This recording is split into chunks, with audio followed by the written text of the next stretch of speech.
Chapter 2. The next day, Lord woke up early, giving the excuse that he had a meeting with some clients to close a super important contract that could make them even more rich. Alexander tried to follow him to know what was happening. Unfortunately, his father realized that he was following him, so he stopped him. After that, Alexander took a breakfast and went to university, where he talked with Sebastian about what occurred with his father yesterday. After Alexander said that his father killed a man, Sebastian dropped his lunch and got literally white with the news. After this, Sebastian tried to convince his friend to tell all the truth to his mother, but Alexander refused because he felt that he was not the indicated to reveal his father's secret. The indicated was his father because he was responsible for all his acts. At that moment, both friends started to think all the consequences that could happen if the police discovered all Lord's crimes. Sebastian stated, I think that if your father is caught, he will be sentenced for too many years. You have to take into account that you will not have his company. In which Alexander replied, That's what hurts me most, but he has to pay for what he did. Also, there is no doubt that he killed that man. I saw him. But now the question was, what will happen with Lord's company if he's in prison, knowing that he's the only one who knows how to manage it? At that moment, Alexander thought about his life without money, seeing it like the most important thing in the world. That's why he started to rethink about calling the police. He thought that if his father was in jail, their economic state would be destroyed. After Sebastian noticed the sudden change in his look of his friend, he said, You don't look like an adult. You are acting like a poor child. Realize that our age we should get our own money, and now you want to get it on the back of your dad. And now we know it's not honest money. Now we see that a large part of his money is dirty and poorly obtained. Think about it. Instead, a good reaction from Alexander, he got up from the table and said, That's not your problem. I think that the real problem is that you invite me. As I have a lot of money and I can have what I want and you do not. Sebastian shouted, You have the body of an adult, but your mind is of a complete kid.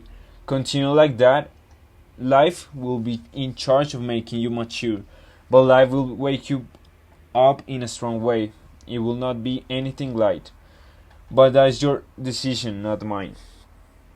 Sebastian left the cafeteria without telling a word to Alexander. Now he was alone at the table. At that moment, Randy Flynn arrived at his table.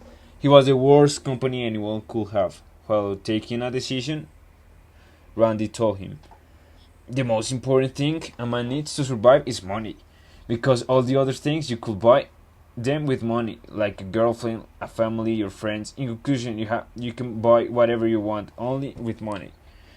To which Alexander replied, I need money, and the only way to have it without moving a finger is my dad. So I need him more than anything. Thank you, Randy. Now I know what to do. Stay quiet. Be quiet of what, bro? No problem. But thank you. The day passed and Alexander was continuing thinking what the best decision of his father's case was to be quiet.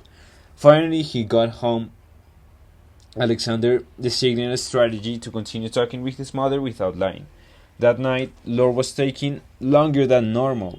Lori started to get nervous because she knew that something was wrong, but they do not have any idea where he was.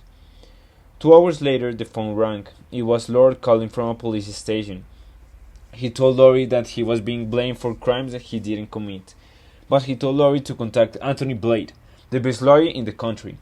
Anthony studied with Lord at the same university, being friends for more than 20 years.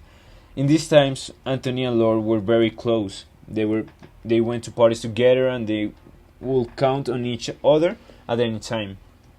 But the years passed and their friendship waned.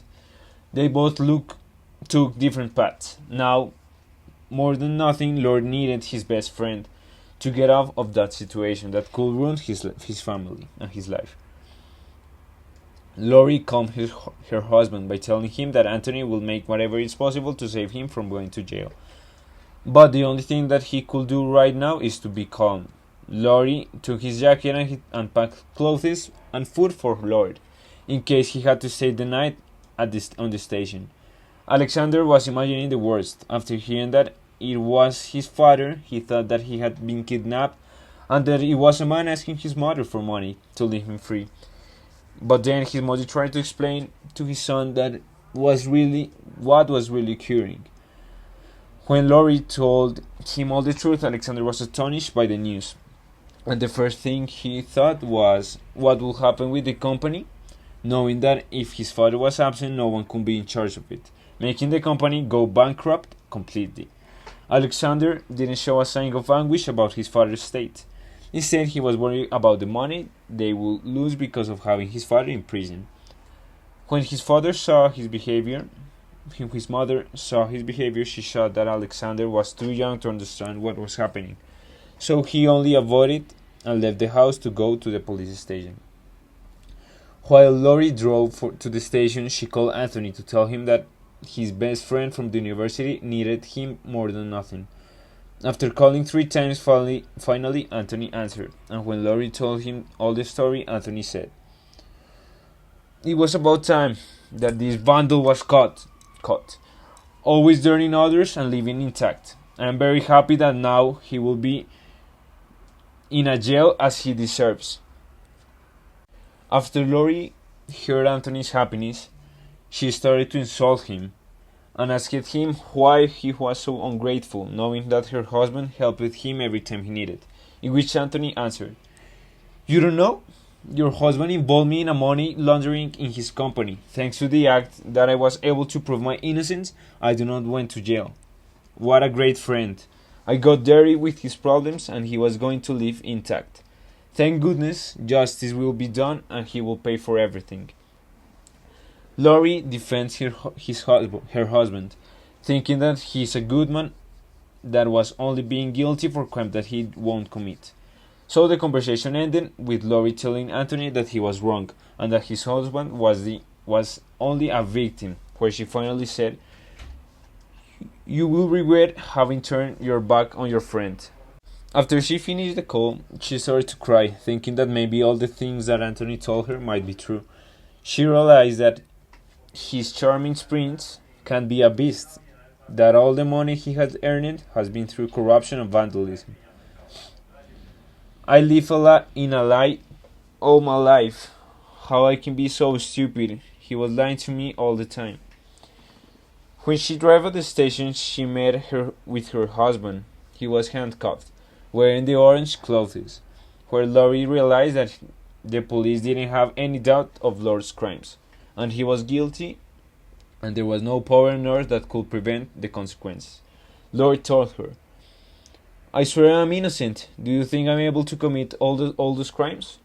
Lori, with a tear in his face, said, "I talked to your friend Anthony. He told me that you have got involved in a problem at the company. Is that true?" With an angry tone, Lord asked, "Did you let that idiot wash your head?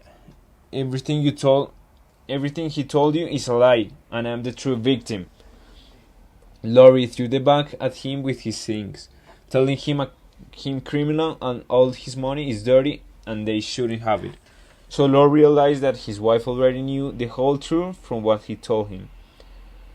"If that's what you want, then how it will be. I will leave you on the street and take advantage of it and tell your son to take care of everything because you are useless. You are useful in the kitchen and no more, bitch." With tears in her face, Lori left the police station knowing that his husband was guilty of all the crimes. That wonderful man he met years ago, a hard-working, honest man who gave the best gift of her life, a son, who thinks that his father is an example to follow, but now Lord showed his real face, a murderer, corrupt, schemer, that the only thing he has done in his life is to deceive his family and his friends. But from now on, everyone will know who Lord Garrix really is.